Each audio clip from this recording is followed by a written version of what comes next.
Prosseguindo, então, vamos falar agora da morte indireta do inocente. Todos os casos até agora descritos, legítima defesa, guerra, pena de morte, tratam da morte de um injusto agressor. E se o ente humano for inocente? O direito natural proíbe a morte direta de um inocente, de um ente humano inocente. O que é uma morte direta? Vocês vão ter que decorar isso com todas as forças do coração. O que é uma morte direta? É uma morte querida como fim ou como meio. A morte de um inocente pode ser tolerada quando ocorre indiretamente, não como fim nem como meio, mas como um segundo efeito ou um efeito colateral de uma ação que em si é boa. Vamos dar um exemplo? Uma intervenção cirúrgica cardiovascular em uma mulher grávida. Mulher grávida não deve ser operada. Faz mal ou põe em risco a saúde ou a vida do neném. Mas suponhamos que o caso dela seja tão urgente que não dê para esperar dar à luz. Precisa fazer alguma coisa para salvar o coração dela que está falhando. Bem, há o perigo de a criança por nascer, o nascituro, morrer. Esse perigo existe.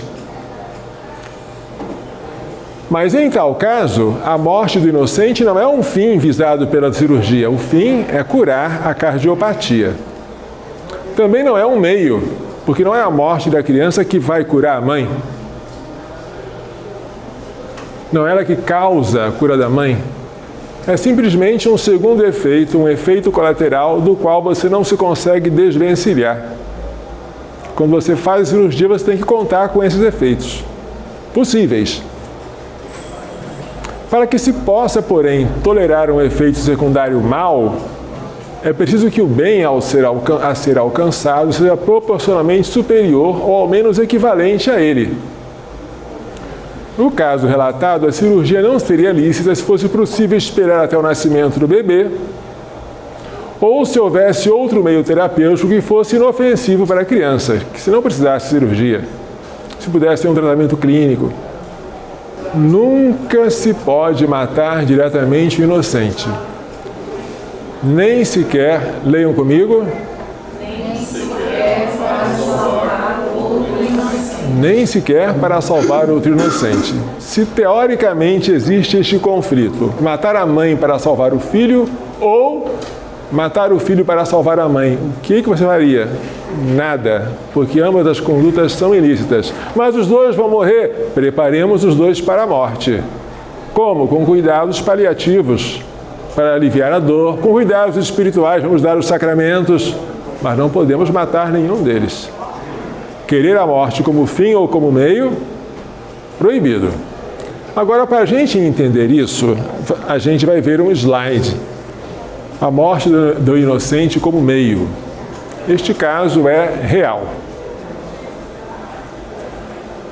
No ano 70 depois de Cristo, a cidade de Jerusalém foi sitiada pelo general Tito, em represália a uma rebelião dos judeus comandada pelo partido dos Zelotes.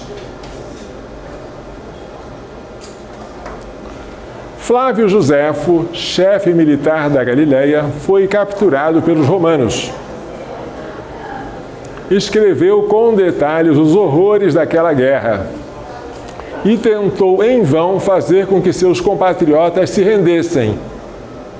Flávio Josefo é um grande historiador daquela época. O texto a seguir não é de Flávio Josefo, mas fala dele e se refere ao cerco de Jerusalém.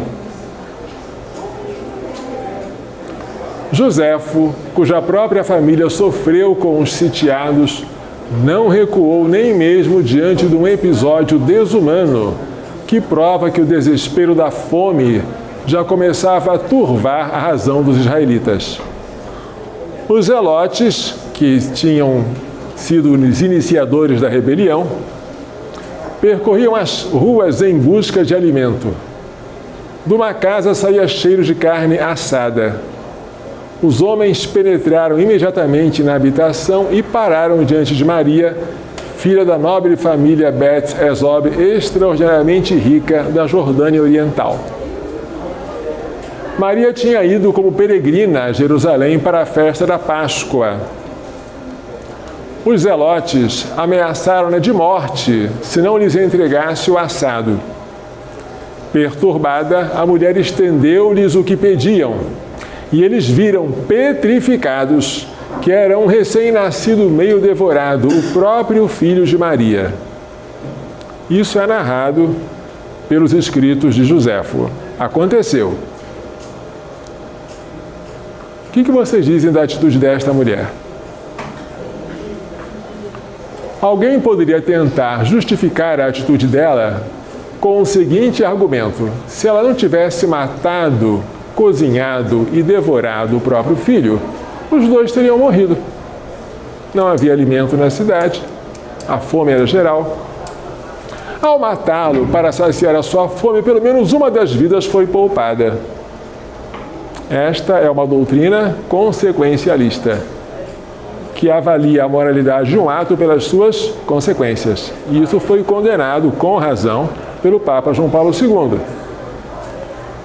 Que dizer disso? Segundo o direito natural, matar diretamente um ente humano inocente é um ato intrinsecamente mau, que não pode ser justificado nem pela boa intenção. Eu estou com fome. Nem pelas possíveis boas consequências. Se eu não fizer isso, eu vou morrer e meu filho também. Nem mesmo pelo estado de extrema necessidade, nem sequer para salvar outro inocente. No repugnante caso acima, a salvação da vida da mãe foi obtida por meio da morte do bebê. Analogamente, se durante uma gestação o aborto fosse um meio para salvar a vida da gestante, ainda que fosse o único meio, tal ato seria gravemente imoral.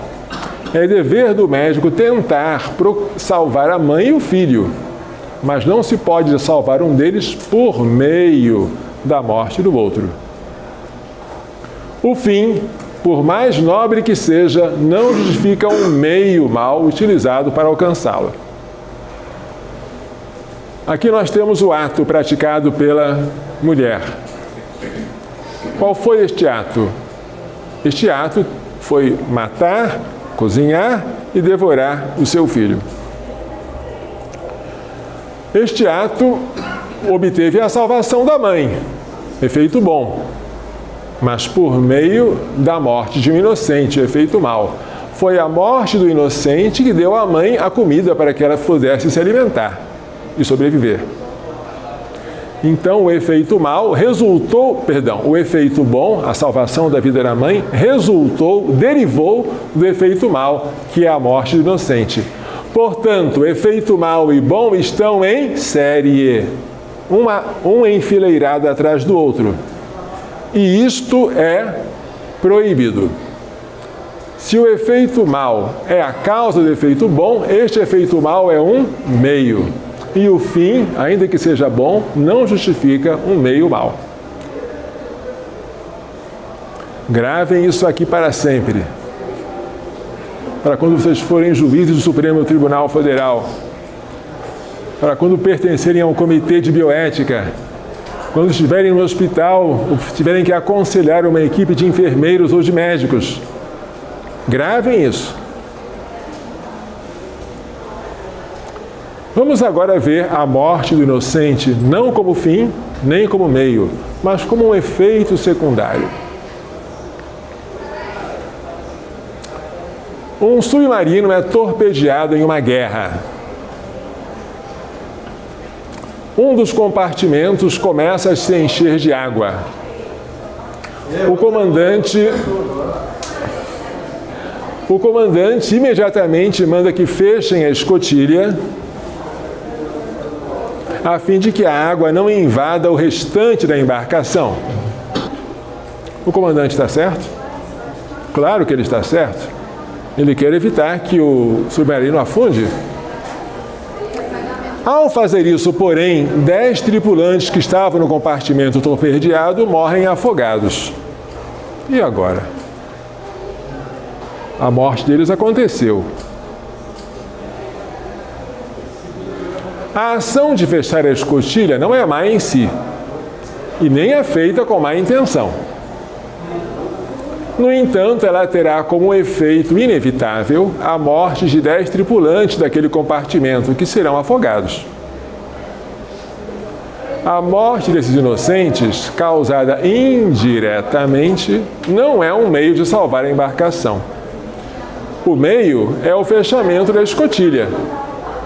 E eu pergunto a vocês, a escotilha seria fechada mesmo que aquele compartimento não tivesse 10 tripulantes?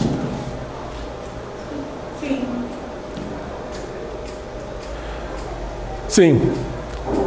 E se absurdamente o comandante mantivesse a escotilha aberta, mas matasse os 10 tripulantes, ele salvaria o submarino? Não. Não. A morte dos 10 tripulantes não causa a salvação do submarino. E o fechamento da escotilha seria feito mesmo que os 10 não estivessem lá. Então a morte dos 10 não é um meio, nem o fim do fechamento da escotilha. É simplesmente um efeito secundário ou um efeito colateral. Mas os 10 são inocentes, sem dúvida. Mas no caso, eles foram mortos indiretamente. O fechamento da escotilha é um ato que teve 2 efeitos. Um efeito bom, a salvação do submarino, e um efeito mau, a morte de 10 inocentes, que é um efeito secundário. Prestem atenção. O efeito bom não veio por meio do efeito mau. Não foi a morte dos inocentes que causou a salvação do submarino. Os 2 efeitos vêm em paralelo, decorrentes do mesmo ato, não em série.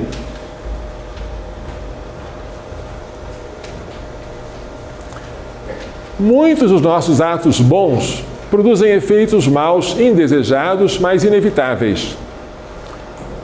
Ao tomarmos uma aspirina para curar uma dor de cabeça, podemos causar dano ao estômago porque ela é ácida. Ao corrigirmos o próximo, isso é um dever, às vezes ele se sente humilhado ou envergonhado. É inevitável. Ao lutarmos contra o aborto, causamos a ira dos abortistas. E aí? Podemos praticar tais atos que tenham um duplo efeito, um bom e outro mal? Sim, mas com algumas condições. O efeito bom, querido como fim, não pode ser obtido por meio do efeito mal.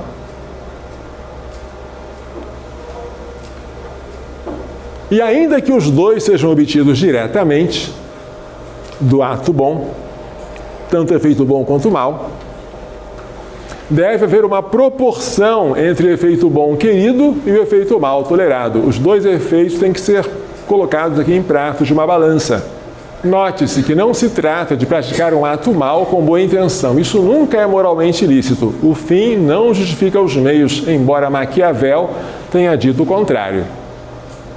No princípio em questão, o princípio da ação com duplo efeito, trata-se de praticar um ato bom, fechar a escotilha. Com boa intenção, salvar o submarino, mas que produz um efeito colateral mau e indesejável, morte de 10 tripulantes, mas inevitável, embora previsível. Ato bom, ou seja, o objeto da ação é bom, não pode ser mentira, que tem como objeto contradizer a verdade. Não pode ser um homicídio que tem como objeto destruir a vida. E o fim do agente também tem que ser bom. A intenção do agente tem que ser boa. Um ato bom, praticado com boa intenção. Mas esse ato produz um efeito bom, querido pelo agente como fim e decorrente diretamente do ato bom, e um outro efeito do qual ele não consegue se desvencilhar. É um efeito secundário mal, não querido pelo agente, mas inevitável, pois decorrente diretamente do ato bom. Tá?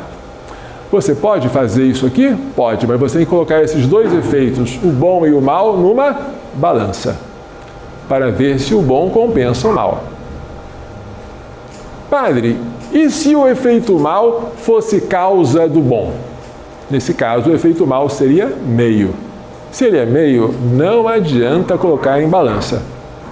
Você não pesa meio e fim. Você pesa dois efeitos de um único ato. Efeitos paralelos. Você não pesa, por exemplo, uma mentirinha pequenininha, meio mal, para salvar uma multidão. Efeito bom. Não se põe isso na balança. Mas se a sua ação foi boa e teve dois efeitos paralelos, aí você pode e deve pesar, para ver se você pode praticar licitamente. Essa aqui foi o que eu já falei, né? A intervenção cirúrgica cardiovascular em uma mulher grávida, que pode ter como consequência a morte do nascituro, da criança por nascer. A morte do inocente, em tal caso, não é um fim. O fim é a cura da cardiopatia. Também não é um meio, porque não é a morte da criança que causa a cura da mãe. É simplesmente um segundo efeito. Se o risco de ele ocorrer for pequeno, comparado com a boa chance de recuperação da mãe, e se não for possível esperar até o nascimento do bebê, nem houver outro meio terapêutico inofensivo para a criança, então é lícito, e às vezes até obrigatório, fazer a cirurgia. A medicina, como a vida, exige que a gente assuma riscos. Esta aqui não é de uma mulher com problemas cardíacos, mas uma mulher com infecção renal. Só que ela está grávida. O médico prescreve-lhe um antibiótico. Há, porém, o perigo remoto de a droga causar danos ao nascituro, como todo antibiótico.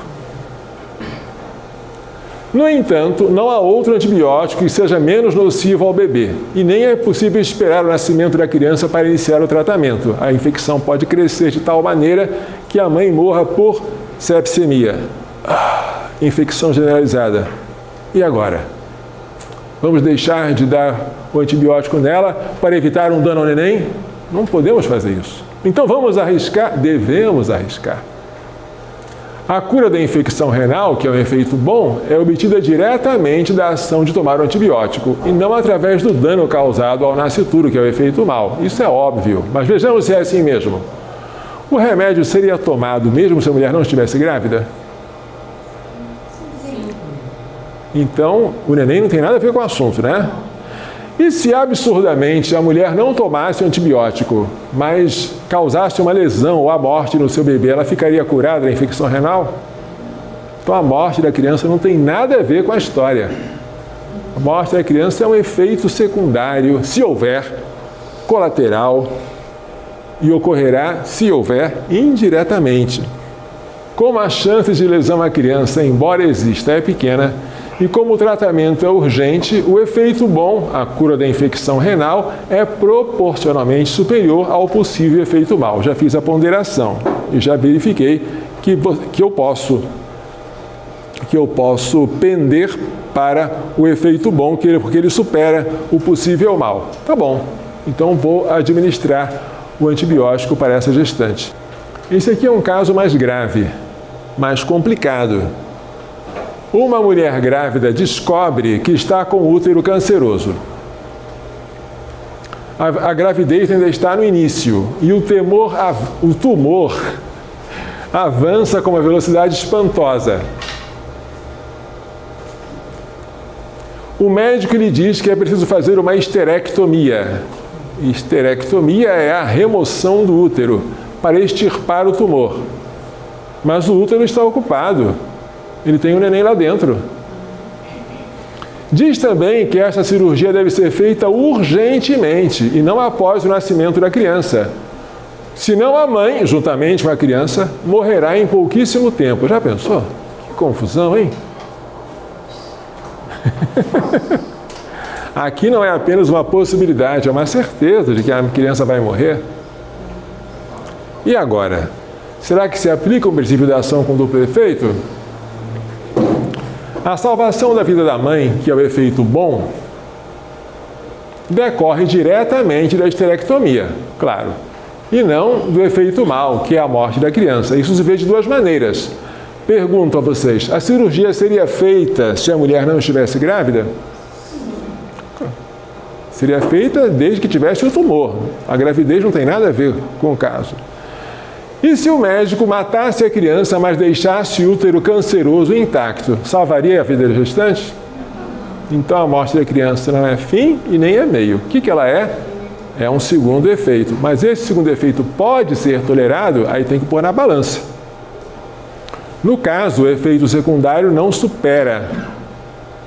O efeito secundário mal não supera o efeito bom, que é a salvação da vida da mãe. Mas os dois estão iguais. Estão no limite, né? O efeito mal tolerado à morte da criança não é inferior ao bem obtido, à conservação da vida da mãe, mas equivale a ele. Esse é um caso limite.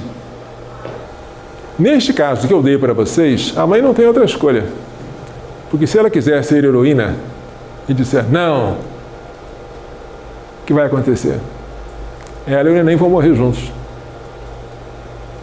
A gestação está no início, o tumor está avançando e a morte dos dois é certa.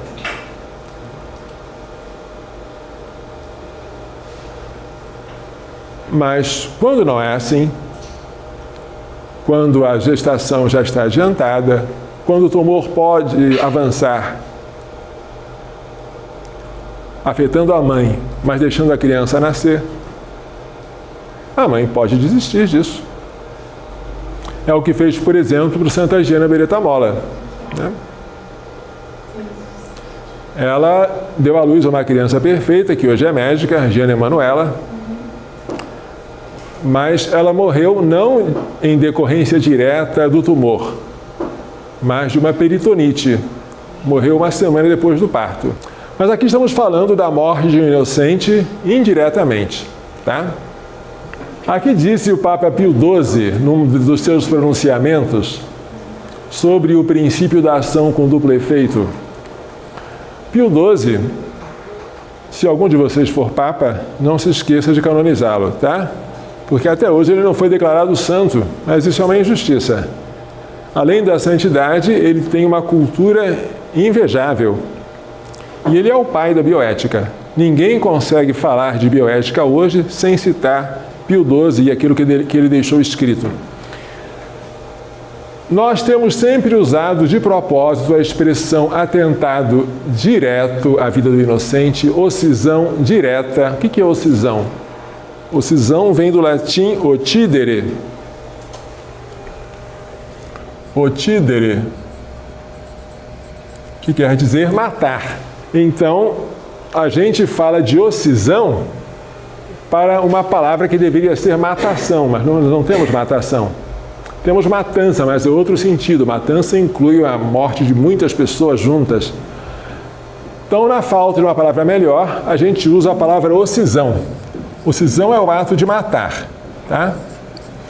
Então, aqui, a ocisão direta, né? O atentado direto à vida do inocente é proibido.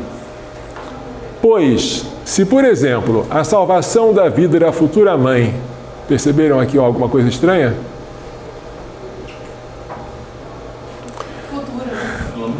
Gestante não é a futura mãe, mas até os papas podem se enganar, viu? Claro que foi um engano chamar gestante de futura mãe. Vamos fazer de conta que esse futura não existe, tá? Pois, se, por exemplo, a salvação da vida da mãe, independentemente do seu estado de gravidez, repitam comigo, independentemente do seu estado de gravidez, requeresse urgentemente um ato cirúrgico ou outra aplicação terapêutica que tivesse como consequência acessória, de nenhum modo querida nem intencionada, mais inevitável, a morte do feto, tal ato não se poderia dizer atentado direto à vida do inocente. Nessas condições, a operação pode ser lícita, como outras intervenções de médicas semelhantes, sempre que se trate de um bem de alto valor, como é a vida, e não seja possível adiá-la até o nascimento da criança, nem recorrer a outro eficaz remédio. É o Papa legitimando o princípio da ação com duplo efeito. Não foi ele que criou este princípio. Este princípio foi formulado já no século XIX. Mas ele aqui está ensinando como magistério da Igreja. Se vocês acharam que a remoção do útero canceroso era um caso grave, esses aqui então vocês vão ver o que é grave. O que é uma gravidez ectópica? Ectopos, fora do lugar. É aquela em que a implantação do bebê se dá não no útero, que é o seu lugar natural, mas fora dele, como no abdômen, no ovário ou, o mais comum, na trompa de Falópio. O caso mais comum de gravidez ectópica é a gravidez tubária, em que o embrião se implanta na tuba ou salpinge ou trompa de Falópio. E o que nós fazemos nesse caso? Isso aqui é um tema tão complicado que valeria uma tese de doutorado, sem exagero. Mas vocês que são alunos especiais, que estão num curso especial de uma faculdade especial, terão o privilégio de aprender isso. Numa gravidez tubária, o que fazer? O neném vai crescer como todo neném, embora no lugar errado.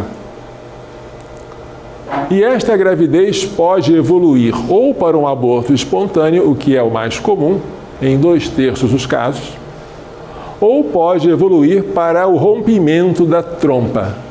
Se a trompa se romper, vai haver uma hemorragia e a mãe pode morrer. O que se faz num caso desses? Há várias condutas, vamos listá-las sem dizer que eu estou aprovando. A bioética não diz aquilo que nós fazemos, mas aquilo que se deve ser feito.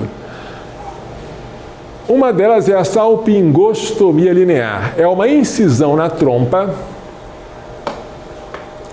Perdoem-me o meu desenho, mas eu vou tentar desenhar, mesmo sem ele ser o meu forte.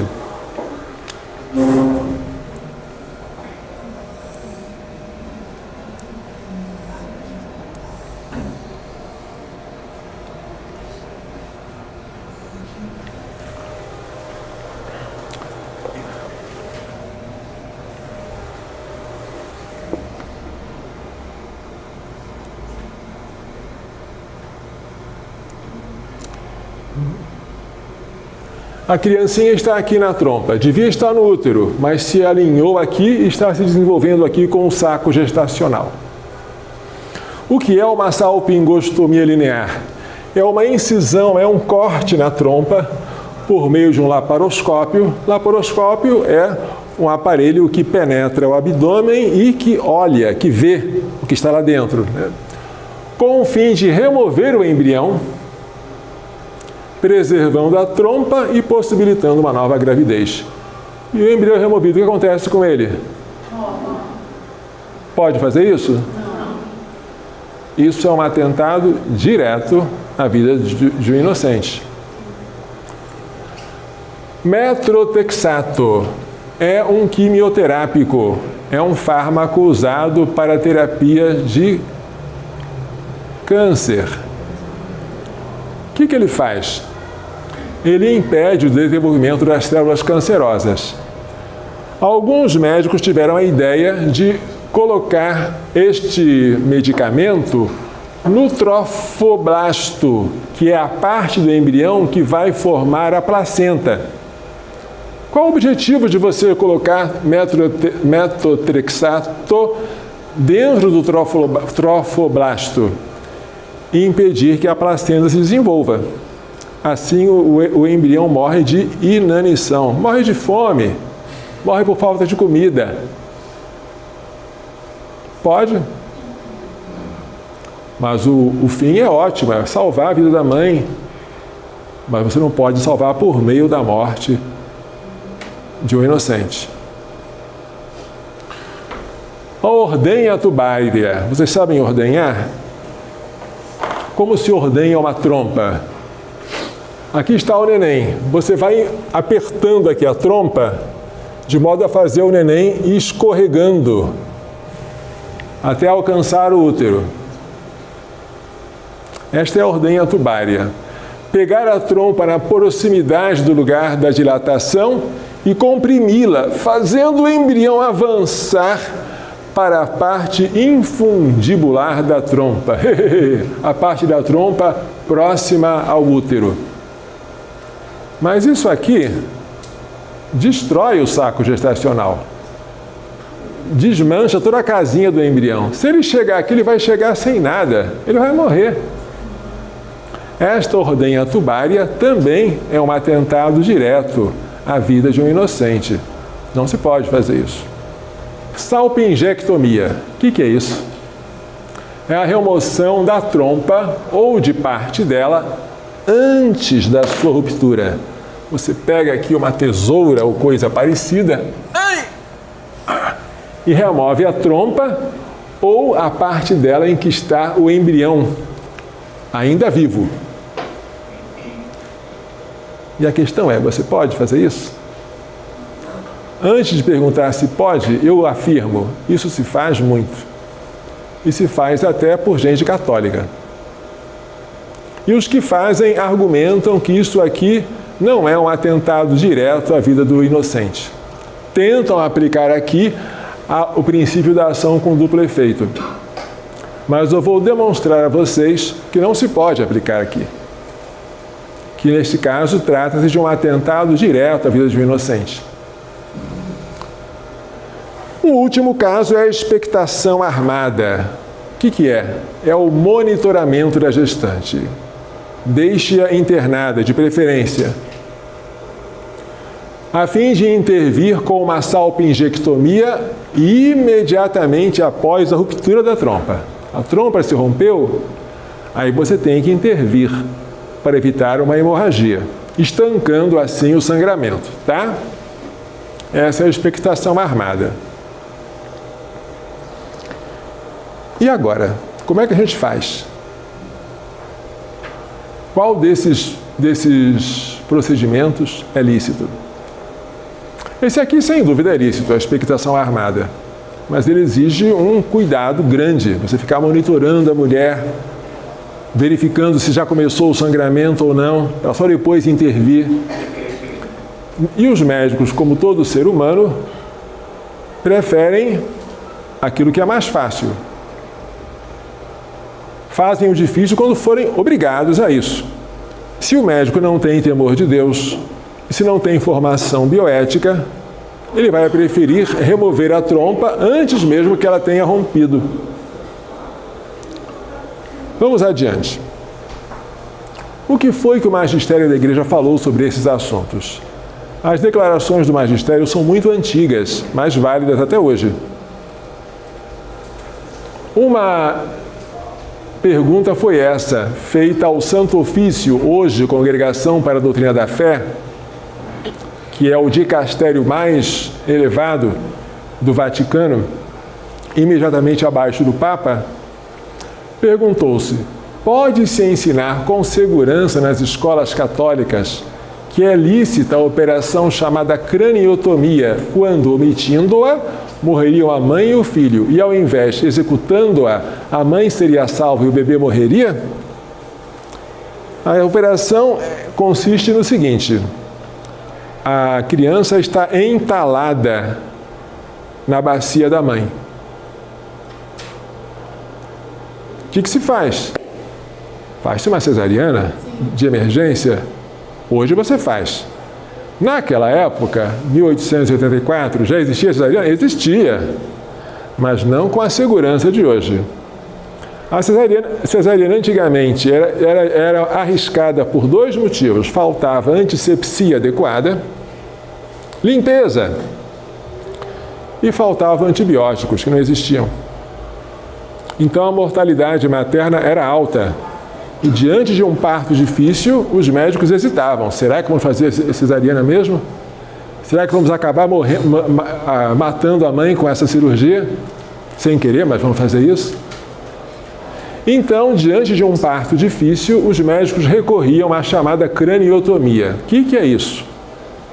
A criança já está entalada na bacia da mãe, não consegue passar. Os médicos perfuravam o crânio da criança, aspiravam a massa cerebral. Obviamente, a criança morria. Mas como a cabeça é aquilo que é mais difícil de passar pela bacia, quando o crânio ficava oco, a cabeça se contraía e conseguia passar, e o neném era retirado, morto evidentemente, do colo uterino. E a mãe era salva. Assim você salvava uma das vidas, mas a outra você matava. Olha a aplicação do consequencialismo aí, em 1884. Se você fizer essa operação, uma das vidas você salva. Mas se você omite, ambas as vidas morrem. Vale a aplicação do consequencialismo? A resposta da Santa Sé foi esta aqui. Não se pode ensinar com segurança esta doutrina aqui, de que a craniotomia é lícita. Depois as respostas foram bem mais seguras. Com o passar do tempo, a Igreja passou a ensinar com todas as letras e sem ressalvas que a craniotomia era ilícita.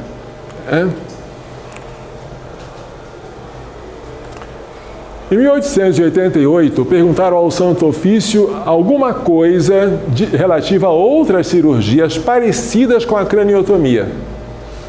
Será que elas podem ser realizadas em um parto difícil? Resposta: nas escolas católicas não se pode ensinar com segurança que a operação chamada craniotomia é lícita, segundo o que foi declarado em 28 de maio de 1884. O mesmo valendo para, leiam comigo, qualquer outra operação cirúrgica diretamente incisiva do feto ou da mãe em gestação. Se for diretamente incisiva de um ou de outro, é proibido.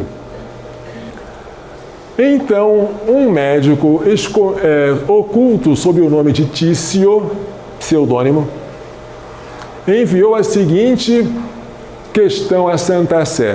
Muito importante isso, gente. Muito importante, preste atenção. Se era lícito praticar aborto quando a presença do feto no útero materno fosse causa de uma enfermidade mortal para a gestante. A pergunta é, esse caso existe? Vamos supor que ele existisse. Só o fato de o neném estar presente dentro da mãe é causa de uma doença mortal. E não houvesse outro meio a não ser a expulsão do feto para salvar a mãe de uma morte certa e iminente. É um caso dramático. Pergunta, esse caso existe? Vamos supor que ele exista.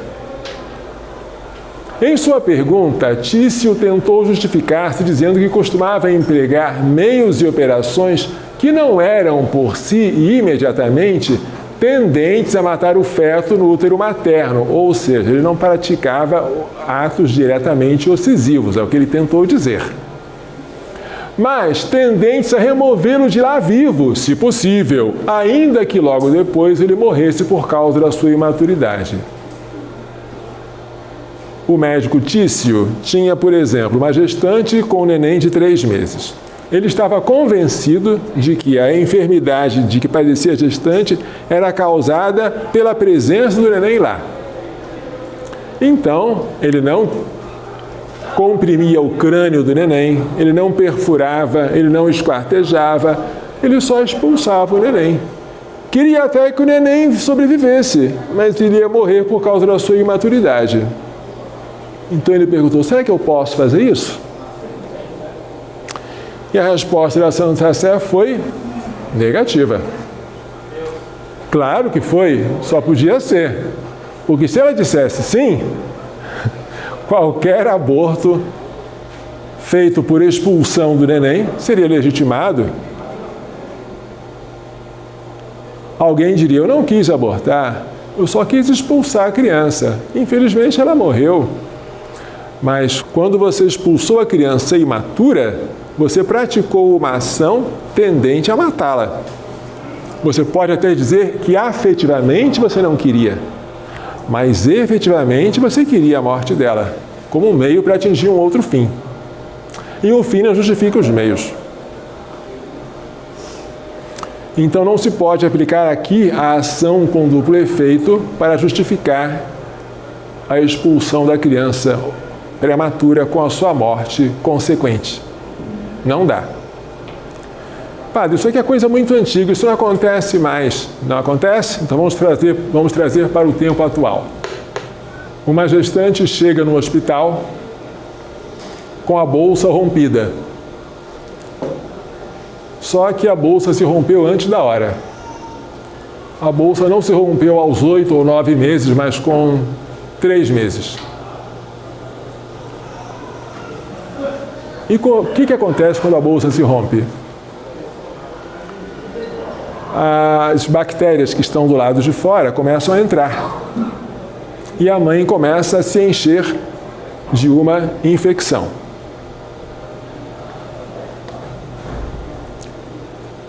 O que os médicos podem e devem fazer? Administrar antibióticos para manter a infecção sob controle até o neném morrer, naturalmente. Depois que ele morrer, você pode até induzir a expulsão dele, mas não antes da morte. O que habitualmente se faz?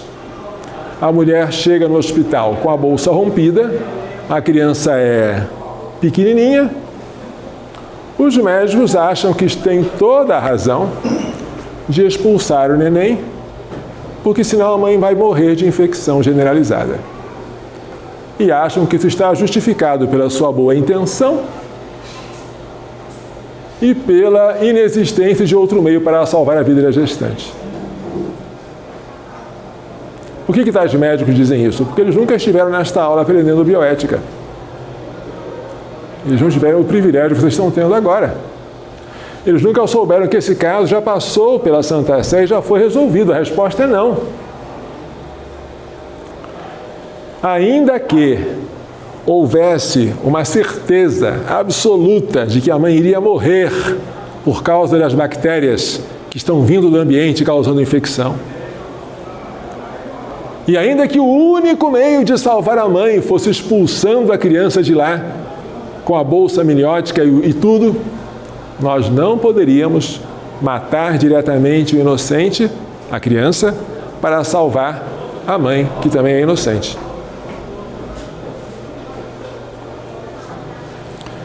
E se você conversar com os médicos que fazem isso, eles vão tentar se justificar como Tício.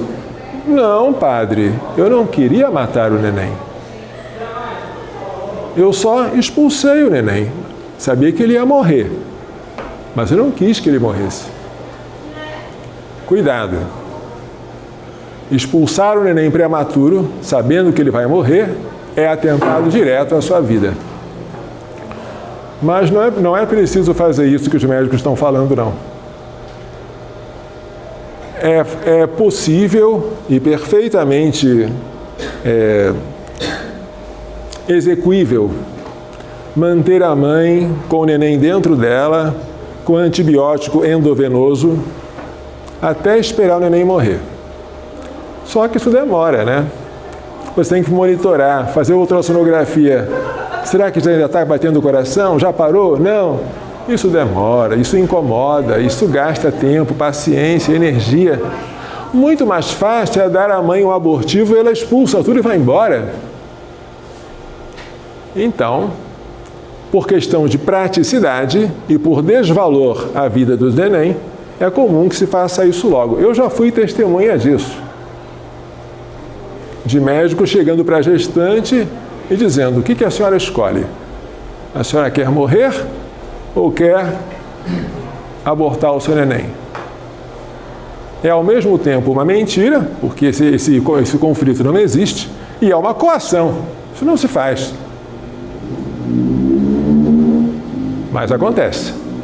Espero que vocês estejam à altura para responder tais argumentos quando eles vierem. Bem, aí em 1898, o bispo do México propôs ao Santo Ofício 3 questões. Prestem atenção. É lícita a aceleração do parto quando, por estreiteza da mulher, for impossível a saída do feto no seu devido tempo? Se o neném crescer muito, ele não vai conseguir passar. Então, enquanto ele é pequeno, eu posso acelerar o parto? Pergunta do bispo do México. E a segunda, se a estreiteza da mulher for tal que nem o parto prematuro se julgue possível, é lícito provocar aborto? Opa! Ou fazer cesariana no seu tempo? São duas perguntas em uma só aqui.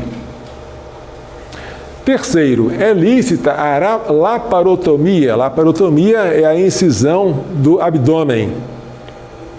Quando se trata de uma concepção extrauterina ou ectópica, você pode abrir a barriga da mãe e retirar a criança que está no lugar errado? Vamos ver o que foi que a Santa Sé respondeu? Primeiro, a aceleração do parto não é ilícita, desde que se faça por justas causas e no tempo e modo que se proveja, segundo as ordinárias contingências, a vida da mãe e do feto. Você pode acelerar, tomando cuidado de que a criancinha vá sobreviver depois, tem UTI neonatal, blá, blá, que nenhum dos dois vai ficar prejudicado por essa aceleração. A segunda pergunta tinha duas partes. A primeira é o aborto. Não, aborto não. A segunda é a cesariana. Olha, se a bacia está estreita, nada impede, nada obsta a que a mulher da qual se trata seja submetida no devido tempo à operação cesariana. Tá? E agora a última, que é a que mais nos interessa. Você pode extrair um neném que foi colocado no lugar errado? Quando se impõe a necessidade, a laparotomia é lícita para extrair a concepção ectópica do seio da mãe, olha que coisa, desde que se proveja, enquanto possível, séria e oportunamente a vida da mãe e do feto. Ou seja, você pode extrair? Pode, mas tem que cuidar da vida do neném. E isso criou uma dúvida. Então, como é que é isso? Eu tenho que esperar o neném estar de tal tamanho que ele possa sobreviver fora da mãe? Ou não é isso? Essa dúvida foi respondida depois. Olha só, o decano da Faculdade de Montreal fez uma pergunta específica. É lícito alguma vez extrair do seio da mãe os fetos ectópicos ainda não maduros, ou seja, não transcorrido o 6º mês depois da concepção? E qual foi a resposta? Não. Deve-se prover, enquanto for possível, séria e oportunamente a vida do feto e a da mãe. Quanto ao tempo, segundo o mesmo decreto, não é lícita nenhuma aceleração de parto, a não ser que se faça no tempo e no modo os quais, segundo as ordinárias contingências, se proveja a vida da mãe e do feto. Então, você só pode tirar um neném ectópico se ele estiver grande o bastante para sobreviver. Isso existe? Às vezes. Gravidez tubária é mais difícil, mas gravidez abdominal, às vezes você consegue. É raro, aparece nos jornais. Né? Gravidez abdominal a termo. A criança se alojou no abdômen e não no útero e depois foi retirada por cesariana. Ótimo. Acontece. E agora? Como tratar de uma gravidez ectópica, em especial de uma gravidez tubária, né? Sem destruir o embrião no seio materno, porque você não pode usar da craniotomia, não pode perfurar o crânio, não pode esquartejar a criança, e sem removê-la diretamente, ainda viva e imatura. Você não pode, porque isso é aborto direto. Assim respondeu a Santa Sé ao médico Tício. Como é que eu vou fazer? Aguardar. Só que os americanos, que também têm um jeitinho parecido com o nosso, jeitinho brasileiro, arranjaram um jeito de aplicar ou tentar aplicar o princípio da ação com duplo efeito para justificar esta operação aqui, que é a salpingectomia, antes da ruptura tubária. Como foi que isso aconteceu? Aconteceu em 1928, quando este autor, Thomas Lincoln Buscaren, defendeu na Universidade Gregoriana, em Roma, a sua tese de doutorado de que a tuba grávida poderia ser removida antes mesmo de sua ruptura. Você poderia retirar a trompa com o neném vivo lá dentro antes dela se romper. Segundo ele, o objetivo da cirurgia seria a remoção da tuba, que se tornou patológica, se tornou doente pela presença do neném. Segundo ele, a morte da criança seria produzida apenas indiretamente. A salpingectomia seria lícita desde que a tuba estivesse danificada e ameaçando a mãe, ou seja, se houvesse uma causa proporcionada para a intervenção. Tá? Este assunto foi a minha dissertação de mestrado, o princípio da ação com o prefeito e a sua aplicação à gravidez ectópica. E essa tese foi aprovada pela banca examinadora e passou a ser uma opinião comum de aceitação generalizada entre diversos moralistas. Aqui estão alguns deles. Mas essa tese sempre me causou intriga, porque eu pensei, isso está errado. Então eu resolvi estudar. E de fato percebi que essa tese não é segura. Vejamos. Há uma dificuldade bem grande dessa tese em relação ao útero canceroso. No útero canceroso, a operação seria feita mesmo se a mulher não fosse grávida, não estivesse grávida. E também, no caso do útero canceroso, se o médico deixasse o tumor lá dentro e matasse a criança, ele não salvaria a vida da mãe. São dois indícios de que a morte da criança é indireta. Vejamos se isso acontece aqui também. A salpingectomia, a remoção da trompa com o neném ainda vivo dentro, né? Seria feita se a mulher não estivesse grávida? Não. O motivo de fazer é a própria gravidez. Segundo, se o médico simplesmente matasse a criança, deixando a trompa intacta, salvaria a vida da mãe? Salvaria. Essas duas respostas nos indicam que a morte da criança é direta e ela é querida como meio para salvar a vida da mãe. É o que se procura quando se faz a salpingostomia linear, quando se abre aqui a trompa para retirar o embrião vivo, ou quando se usa o metrotexato. Você tenta matar o neném, que depois será reabsorvido pela trompa, você mata para salvar a vida da gestante. É a morte de um inocente causando a salvação de outro inocente. Não pode. O que está causando aqui o problema da mãe é o neném. Mas você não pode matar o neném dizendo ele está me perturbando, eu vou matá-lo. Ou como alguns dizem, ele é um injusto agressor, eu vou me defender dele. Ele é um filho, não é um agressor.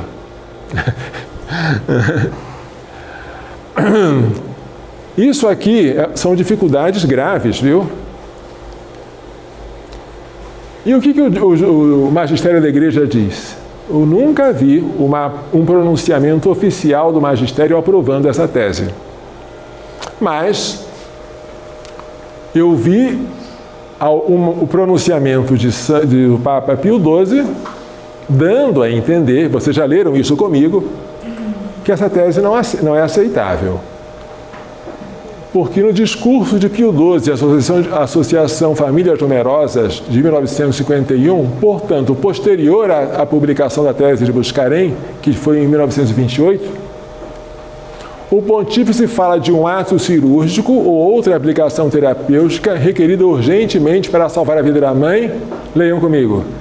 Independentemente do seu estado de gravidez. Ou seja, algo que você faria mesmo se ela não estivesse grávida, o que não é esse caso aqui. A independência do estado de gravidez, que é clara na esterectomia, não está presente na salpingectomia. Certo? Conclusão: a tese de Buscarém não é segura. Não conta com a aprovação explícita do magistério da Igreja.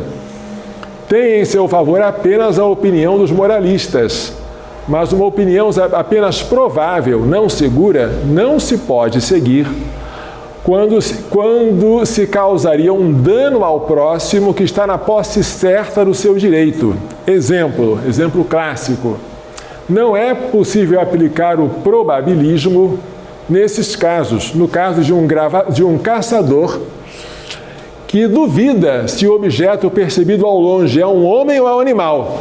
Será que é homem? Será que é um animal? Posso ou não posso atirar?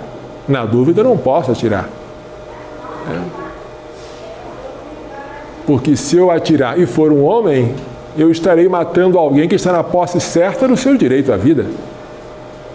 Então, nesse caso, eu não posso aplicar o probabilismo. Eu tenho que adotar a conduta mais certa, que é abster-me de atirar. A mais segura. Como há possibilidade de que a salpingectomia antes da ruptura tubária constitua um atentado direto à vida de um inocente, não podemos praticá-la. Ou seja, se alguém disser, padre, eu acho que o que você falou é razoável, só que não me convenceu. Eu pergunto, pelo menos você ficou na dúvida? Fiquei, padre. É o suficiente para que você não ponha em prática essa tese. Basta a dúvida. Porque quando você está diante da possibilidade de matar diretamente o inocente, não pode usar o probabilismo. Tá? E aí? O que você pode fazer? Espera. Expectação armada. Fica paradinho esperando quando a trompa romper, você vai lá. Vale a pena esperar? Vale. Por quê? Porque em 2/3 dos casos, a gravidez termina em aborto espontâneo. 65% é quase 2/3. E é uma probabilidade boa. Vale a pena esperar. Para que essa pressa? Quando não termina em aborto espontâneo, a gravidez evolui em direção à ruptura tubária, exigindo uma intervenção imediata. Este aqui é um verbete de um dicionário de bioética sobre a gravidez ectópica. Alguns autores consideram como aborto indireto também aquele praticado em uma época muito precoce, entendido como uma medida terapêutica preventiva, fora, por exemplo, de uma hemorragia em ato do aparelho genital da mãe. Pensando, em todo caso, que se trata de uma gravidez destinada a falir e que quanto mais se procrastina, quanto mais se protela, se retarda a intervenção, mais a mãe corre perigo para a própria saúde ou vida. Outros autores mais rigorosos, e nós estamos entre eles, julgam que para o aborto indireto devem ser satisfeitas todas as condições acima expostas a propósito do princípio da ação com duplo efeito. Em particular, leiam, a hemorragia em nível do aparelho genital da mãe deve ser atual. Tem que esperar a trompa se romper ou começar a se romper. A expectação armada permite a chance remota, mas não nula, de que uma gravidez ectópica possa ser levada a termo. Antes de Buscarin, quando não havia o hábito de se fazer salpingectomia antes da ruptura tubária, ele próprio, o autor dessa tese, cita alguns casos de 303 fetos extraídos vivos. 58% morreram em 24 horas. Dos 42% que sobreviveram, 32%, ou seja, 13% do total, viveram além de 5 anos. E destes, 1/3 era deformado. Conclusão, 8% das crianças vivas geradas por gravidez ectópica avançada desenvolverem-se em indivíduos normais. Já viram isso? Gravidez ectópica avançada, gerar crianças vivas com desenvolvimento normal. É uma quantia. Você pensa, isso não existe. Mas existiu, pelo menos no tempo em que os médicos não eram tão apressados.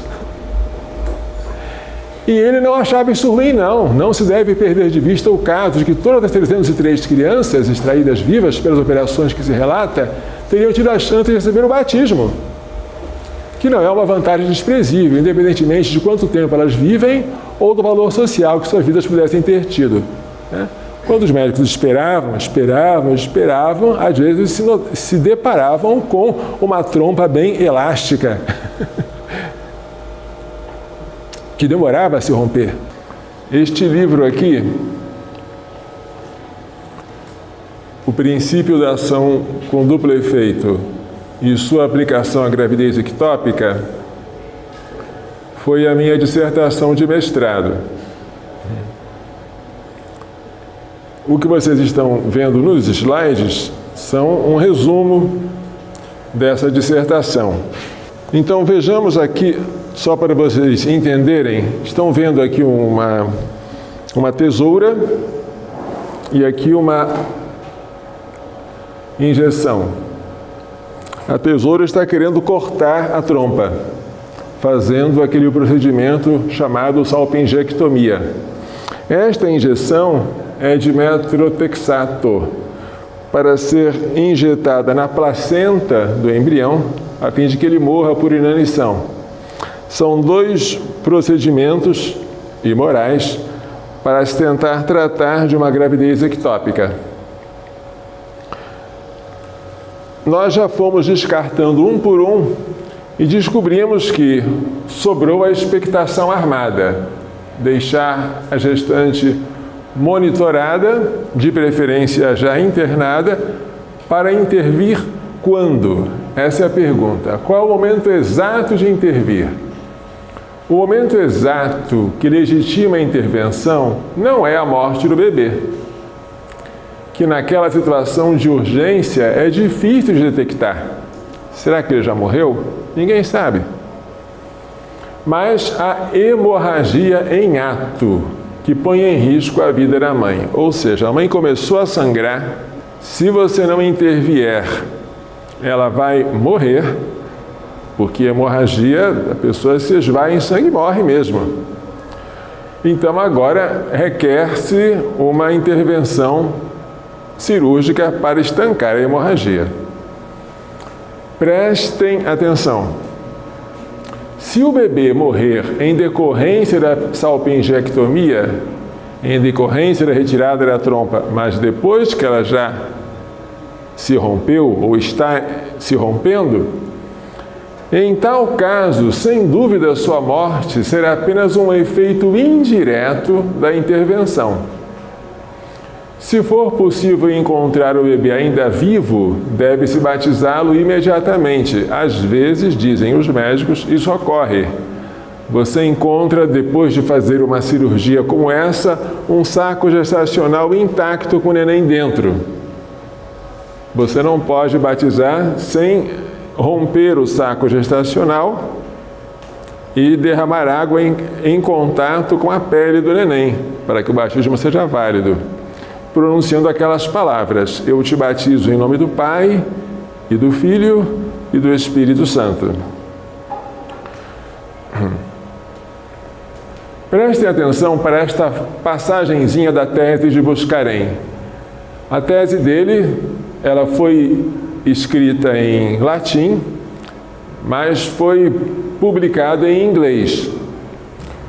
Vejamos aqui o que ele diz no caso de você fazer uma salpingectomia quando a trompa já está se rompendo. Olha o que ele diz. Vou tentar aqui fazer um desenho, perdoem-me que não é uma obra de arte, mas para vocês entenderem o que ele está querendo dizer. Aqui está a trompa e ela está com esta dilatação por causa do embrião, né? Aqui está o útero, aqui está a outra trompa, tá bom? Aí aconteceu que o embrião que estava aqui com o seu saco gestacional foi crescendo, crescendo, e aí ela se rompeu. Quando ela se rompeu, o que foi que aconteceu? Essa ruptura causa um sangramento, uma hemorragia, que é preciso estancar. E o que agora se faz? Pega-se um fórceps, né, para estancar a hemorragia. Vamos imaginar que isso aqui fosse um fórceps. Usem a imaginação e acreditem que isso aqui é um fórceps, tá? Ótimo. Este é um fórceps homeostático, dizem os médicos, assim eles chamam.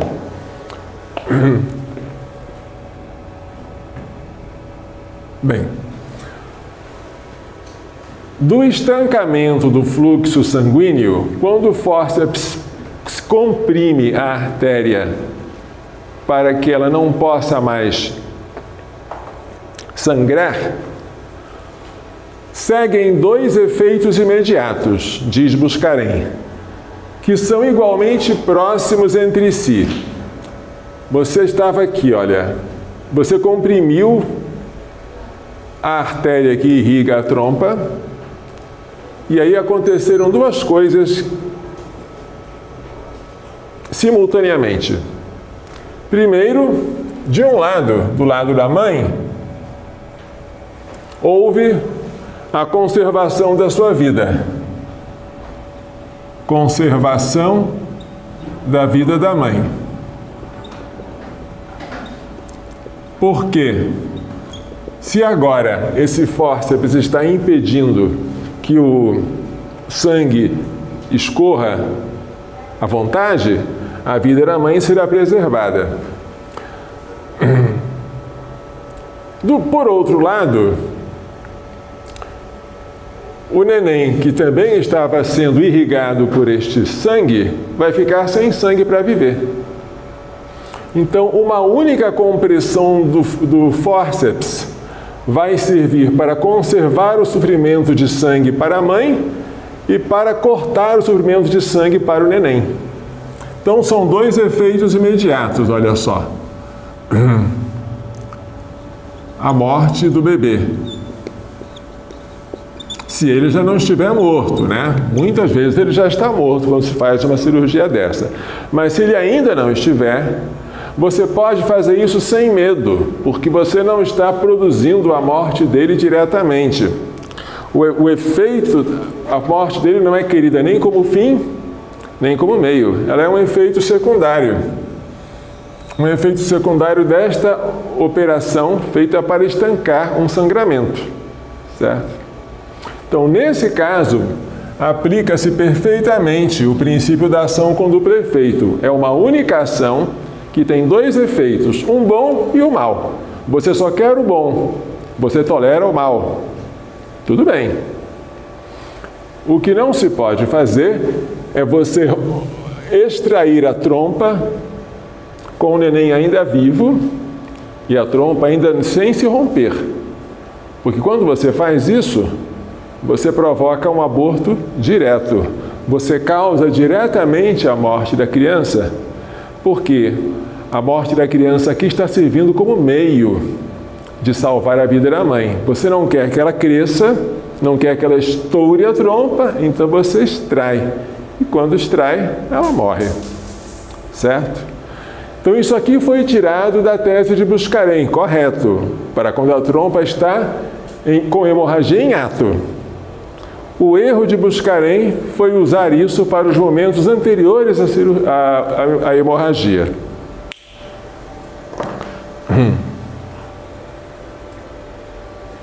Isto aqui eu já falei com vocês, é a operação, que deveria ser a mais óbvia, né? Para converter a gravidez ectópica, que é fora do lugar, em gravidez uterina, que é no lugar. O neném está no lugar errado. Em vez de estar aqui no útero, ele está na trompa. Ou então no abdômen. Ou então, sei lá, ou qualquer outro lugar, no ovário. Vamos colocá-lo de volta no útero.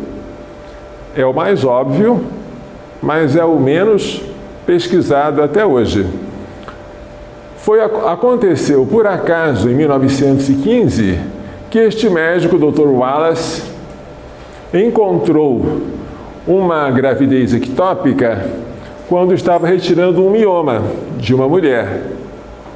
Então ele aproveitou a ferida causada pela extração do mioma, pela miomectomia, e lá ele costurou o saco gestacional intacto com parte da parede da trompa. Aí depois uma criança nasceu sem nenhum problema e ele publicou isso numa revista. É um caso, relato de caso, como ocorre em revistas de medicina. Só que isso aqui é um caso isolado, que ficou isolado por muito tempo. Como é que você vai descobrir que uma mulher tem gravidez ectópica se você naquela época não tinha ecografia, ultrassonografia? Era só por acaso mesmo.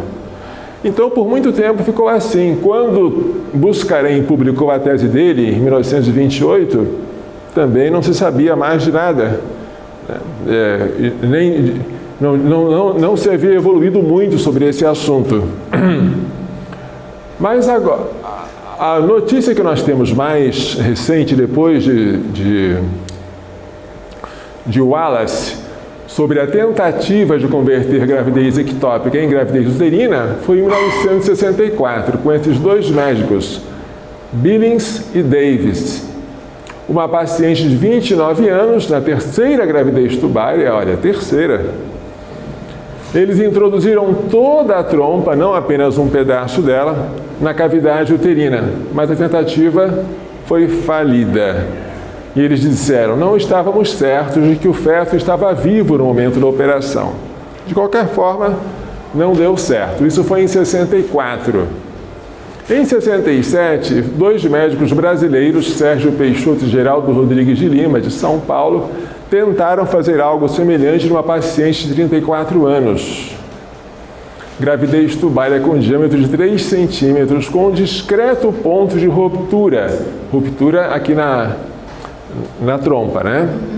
A paciente recebeu alta após a cirurgia, mas depois de uma semana fizeram um exame compatível com gravidez com insuficiência placentária. E algum tempo depois, um aborto espontâneo. Então a gravidez não foi a termo. Em 1980, este moço aqui, Landron Shettles, que é considerado o pai da fecundação in vitro, muito famoso, resolveu, em uma paciente de 27 anos, converter a gravidez tubária dela, com um diâmetro de 4 a 5 milímetros, portanto bem no iniciozinho, para a gravidez uterina.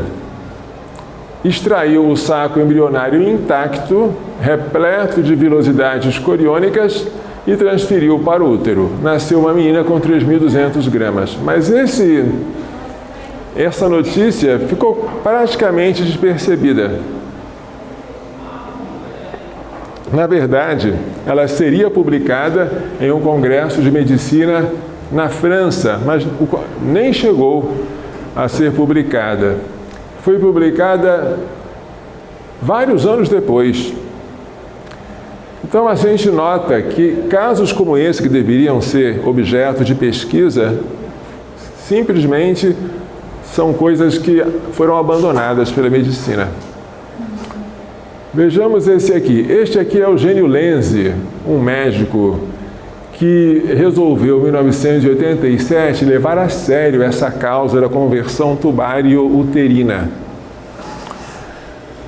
Em 1988, ele propôs uma campanha de informações junto aos médicos e junto às mulheres que conduzisse a um exame ecográfico quase sistemático, mal se detectasse um atraso menstrual.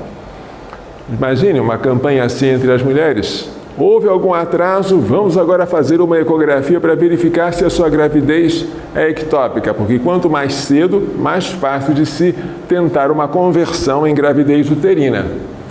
Nesse mesmo ano de 88, ele veio ao Brasil e participou no Rio de Janeiro do 12º Congresso Mundial de Ginecologia e Obstetrícia e expôs lá a sua campanha. Vamos agora não apenas salvar só a mãe, vamos salvar a mãe e o filho. Aqui é um anúncio que ele fez. Em 1994, esses três, autores, Peirce, Manionda e Chamberlain, noticiaram que haviam conseguido com sucesso converter uma gravidez ectópica em gravidez uterina em um embrião de 5 semanas de uma paciente de 29 anos, tá? Detectado por ultrassonografia transvaginal. Essa ultrassonografia, ela consegue detectar uma gravidez ectópica de maneira mais precoce.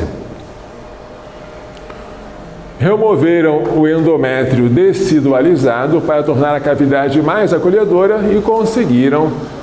Houve uma menina que nasceu com 2,7 kg na 38ª semana de gravidez. E esta é a última notícia que nós temos de gravidez ectópica convertida em gravidez uterina com sucesso. Não se ouve falar mais disso. Por quê? Haveria necessidade de pesquisas. E as pesquisas não estão voltadas para isso. Gravidez ectópica, simplesmente aconselho a mãe ou a tomar o metrotexato, ou fazer a ordenha tubárica, ou então a fazer aquela salpingostomia linear, que retira o neném inteirinho e deixa a trompa, digamos, intacta, ou então a salpingectomia, que arranca um pedaço da trompa com o embrião dentro, ainda vivo, né, que nós já vimos, que constitui aborto direto também, mas ninguém pensa em corrigir o problema pela sua causa. Falta, de fato, uma dedicação a essa causa. E como vocês serão, espero, grandes bioeticistas, quem sabe poderão dar um impulso na nova geração de médicos e veterinários para este fim. Mas a pergunta é, será que se eu encontrar uma mulher com gravidez ectópica e de vez em quando encontra e vem falar conosco, o que eu faço, padre? Será que um médico, mesmo com um conhecimento quase artesanal desse assunto, ele pode tentar fazer uma conversão tubario-uterina? O que diz a Donum Vitae, ou seja, a instrução sobre o respeito à vida humana nascente e à dignidade da procriação? Esta instruçãozinha de 1987, que nós vamos estudar com muito detalhe na época em que falarmos da fecundação in vitro, da inseminação artificial, essa instruçãozinha fala uma coisa interessante. No caso de experimentação claramente terapêutica, experimentação com o embrião, vou experimentar nele uma técnica que eu não sei se vai dar certo, mas o objetivo da técnica é curar, é tratar, não é fazer mal ao embrião.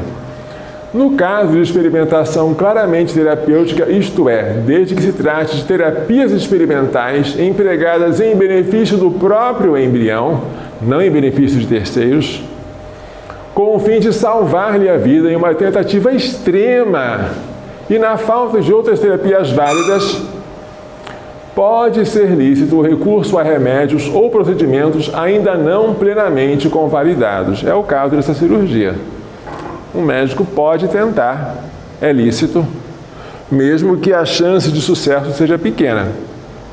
Congregação para a Doutrina da Fé, Instrução Donum Vitae, 1987.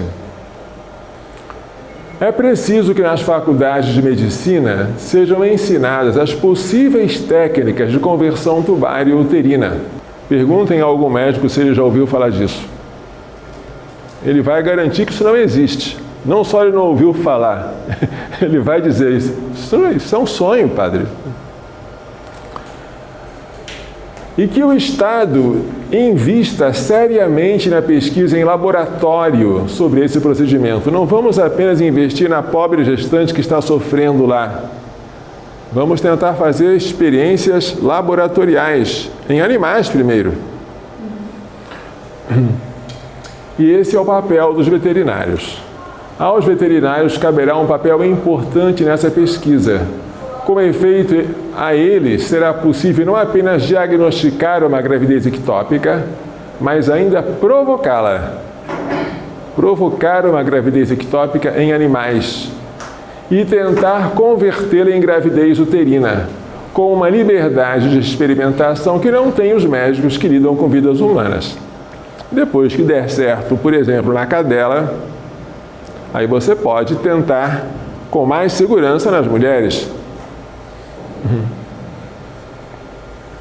Mas uma pergunta: o que está fazendo com que a gravidez ectópica cresça a cada ano?